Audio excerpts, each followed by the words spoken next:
and he beat the brakes off Omarion. And people were like really just like hyped up on Mario, like, yo, this guy's the guy. Damn, like we're back on him, like basically dick riders. Like so they're back on the wave. They can't wait for him to drop new music. Now the first music he chose to drop was with Tory Lanez, and this is a song. It's called Main One, Mario and Tory Lanez. Say, yo, Mario Monday, this Friday I'm dropping a special with Tory Lanez, and look at what happened with the reaction. Social media reacts to Mario and Tory Lanez upcoming collab. Hear what this guy says. Mario went from black man, we got to control our ego, to teaming up with Tory Lanez. Okay? By the way, this is a previous Mario tweet from back then. This Meg Thee Stallion and Tory Lanez situation got me in awe. Sad as fuck. Knowing Tory personally, this shit crazy to me. Black man, we got to learn to control our ego, anger. At some point, we got to switch. The switch got to turn off. Protect black women, heal black men, love and respect each other. This was from August 21, 2020. I believe that's when the whole thing happened, around that time. Look at how people are talking about it. So somebody actually defended him. Obviously, his name is Dirk Hill, right? Big Dirk Hill. Tory Lanez is a generational talent. All these hate tweets because you tried to cancel him and failed won't change that. Okay, that's probably the only positive one. Here's this. Mario doing a song with Tory Lanez doesn't make a lick of sense. Did he not read the room? So essentially, people are saying, yo, we just start fucking with you again. Don't link up with a nigga we don't fuck with. Let's read another one. Mario had women swooning for 2 weeks ago. Swooning 2 weeks ago. During and after that verses. And now he's about to completely undo all that by putting out a record with Tory Lanez.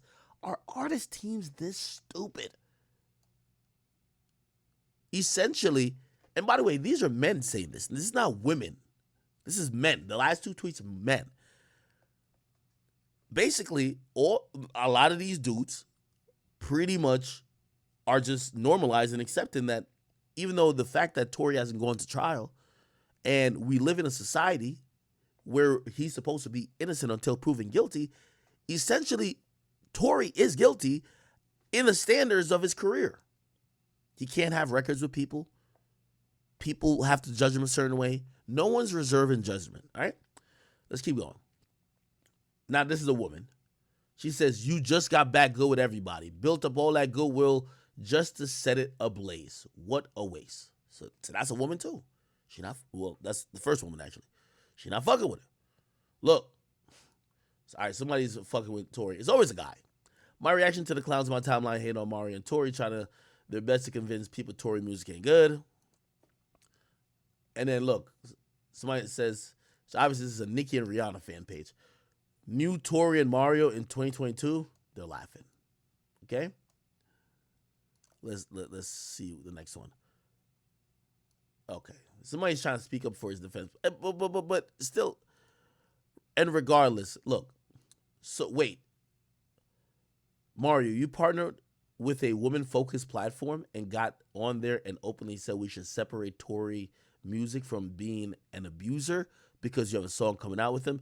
Essentially, Mario is now facing the same type of backlash and vitriol that people who even, like, say, potential collaborators of the baby at a certain time, and when he said those things that people was like, oh my God, he disrespected the LGBT community. People didn't really want to drop songs with the baby at that time. This industry isn't about who's your friends and what sounds good. It's all about what makes money.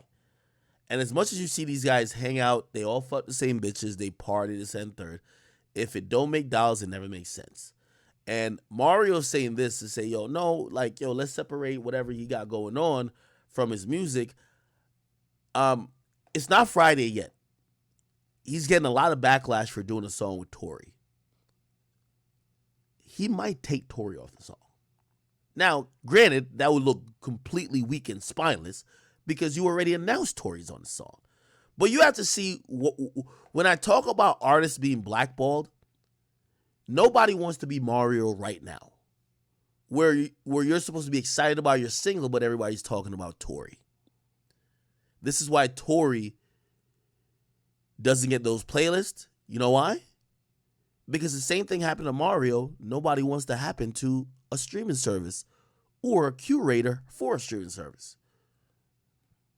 This is why when anybody says, yo, listen, I don't know if that nigga guilty or innocent, but I like his music, you seem like you're on his team or his payroll. That's me. I don't know if Tory guilty or innocent, but he got a case. Let's see how that shit turn out. I do think he makes amazing music. I'm not going to say fuck Tory because of an allegation. If you are in the middle, you seem like you're being paid off. This is bullying tactics. And unfortunately, for the majority of people in the industry, it has severe repercussions because Mario is hoping this song that he's dropping is going to take off. Now, when the conversation is people don't like Tory, you're hurting your pockets. So what do? Do you be a fake nigga and take him off because now you're going to gain more money? Or do you stand on your principle or because you wanted to do a song with him, you put it out, and now you're going to earn significantly less money and also it's going to thwart and fuck up your comeback attempt? This is the reality that we live in. You see, to all the people who's and it's interesting when people sometimes, and by the way, the Tory Meg podcast, I think it's coming tomorrow, or today or tomorrow. So look out for that off the record. We got some shit. But this is why when I see all this and people think that, oh no, that's why I'm so upset when Meg says you're being paid off by Tory. Because people like Meg Thee Stallion and people who support or just blindly believe her need to understand me. I'm an independent media personality who has a platform, who's built it without the dick sucking, the balls licking, and all this type of stuff that y'all have done to be in the quote-unquote industry. I'm not standing for Tory. I'm standing for me. To be clear, unless I don't like you. If I don't like you, like I don't give a fuck about you. But I will never be bullied to not deal with somebody who is shunned by everybody else because of allegations. I want to be an independent thinker. So when people say, oh, you're being paid by Tory, no. Tory's just the latest example. But did you forget 6ix9ine? I stood there when everybody said, turn your back. I stood there. I'm standing there, I'm not standing there with their allegations. I'm standing there to say, hey, listen, if these people, I could see some either redeeming qualities, or I could see that the music is different from blah, blah, or I could look past allegations. It's only allegations at this point. I'm going to stand there. It doesn't matter if it's Tory. If it doesn't matter if it was Cardi. It doesn't matter if it was Youngboy. I stood there with Youngboy too, but Youngboy had a lot of fans. So people, I don't want to drum shit back up, but people forget. I was at Complex. Youngboy was supposed to be on some shit. I won't even name the shows. And there was a video that came out of him roughing up his girlfriend, and they canceled everything. This was before cancellation culture. And that company did not want to be close to Youngboy. And I could have done the same too.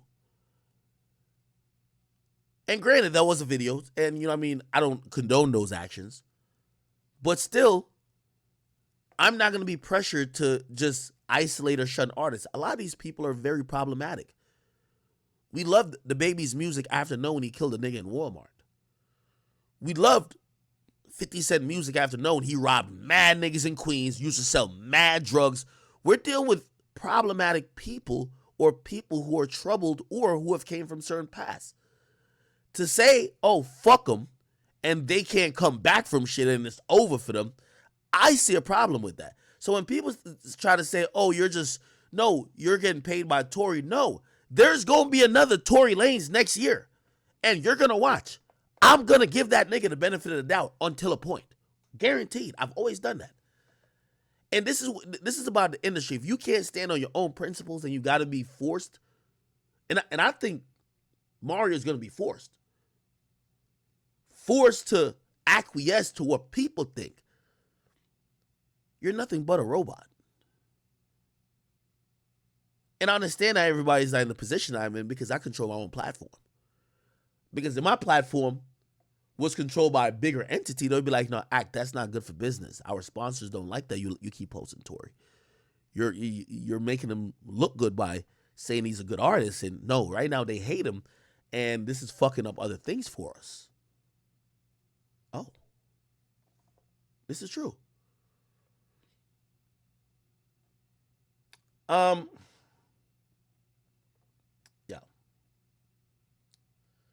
Okay. We're gonna get somebody said the judge threw out the YB lyrics. Give me a verifiable link on that. Otherwise, I have to look up the case. I would have to look up his case to really get the real info, which takes a second. But if you have a verifiable, and by the way, if the judge threw out the lyrics, thank you to the judge. That's good. I see some of the lyrics they're trying to use. I'm probably gonna do a video about it. Like, it's bullshit, bro. They had the lyrics. They had lyrics in there from Lonely Child. Nigga, what? So you had lyrics that he made and rapped before he even caught the charge, and you're trying to use it to fucking characterize him to say that he had a gun in that one specific moment. That sounds like profiling to me. Be like, well, we know you. It's like imagine this, right? And this is why I think it's dangerous to use lyrics in this YB case. Imagine a cop. You ever watch Wire? There was this cop who always harassed these one set of kids on the corner, and he would lock them up very frequently. Imagine a cop who always, like, he knows you sell drugs on the corner, right? He knows you sell drugs. He's arrested you 10 times for selling drugs on the corner. You always selling some weed or whatever the case. Say because he knows that, and this is true. Who knows? Maybe you stop doing that. You're tired of going to jail or whatever the case is. But every time you see that cop, he just pulls you over and searches you, and you're like, what am I doing wrong? Why do you keep doing this? And he says, well, we know I used to lock you up for it all the time. I'm just going to assume that you're probably still doing it. That seems illegal. Seems like you're profiling. That seems prejudicial. So when you're using past lyrics from an artist to paint a picture about future behavior, I think that is very problematic. And that's when people start looking at, I'm not one of the big fans of people saying, oh, it's just racism when people are using lyrics. Like, I'm not a big fan of that, because in the RICO cases, them niggas ain't getting charged for lyrics. They're getting charged for saying, nigga, if you claiming you not a blood, why the fuck is you talking about big B's? Why is your name instead of Chris Briss? Like, bro, they're gonna say all that. Duh. Like, nigga, why the fuck is you singing that, right? It's just context. It's not, they can't charge you for being a blood, but they could charge you if you did some crime, and then they believe you were a blood, and then you're rapping all about blood shit. Okay, makes sense. But in this case, I feel like these are desperate federal prosecutors, and I think they probably have something up their sleeve. Other than that, if they don't, these are the worst prepared prosecutors in history. By the way, also, let me say this. For the feds to pick up this case, YoungBoy had to be on their radar, somewhat. Remember, he got locked up, or the case originated out of Louisiana. Then the feds looked at it and said, oh, let's go get him. Why go get him? Exactly.